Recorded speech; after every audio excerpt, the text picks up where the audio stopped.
Februārī darba režīmā uz Latvijas ceļiem sāks darboties 16 stacionārie fotoradari. Ceļu satiksmes drošības direkcija turpina analizēt situāciju uz ceļiem un nosaka bīstamās vietas. Diemžēl negadījumu statistika uz Latvijas ceļiem liecina par fotoradaru nepieciešamību. 2012. gadā uz valsts ceļiem darbojās fotoradari.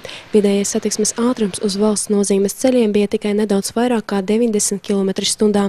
Savukārt 2014. gadā tas sasniedza 94 km/h. Saskaņā ar oficiālajiem datiem, ja vidējais ātrums pieaugs par 10%, tad ceļu satiksmes negadījumu skaits palielināsies par 20%, bet upuru un cietušo skaits uz 40 un 50%.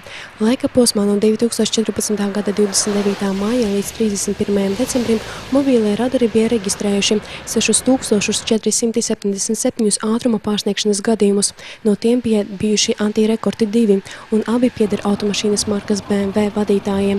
Viens no BMW autovadītājiem pa Jelgavas šoseju pārvietojas ar ātrumu 209 km/h, un otrs autovadītājs pa to pašu šoseju brauc ar ātrumu 169 km/h.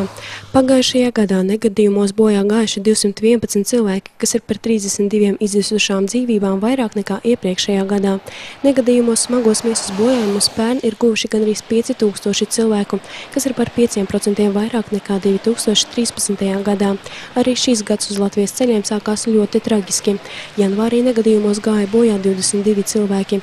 Iekšlietu ministrija ir norādījusi, ka pērn visvairāk smagie nelaimes gadījumi uz ceļiem ir saistīti ar ātruma pārsniegšanu.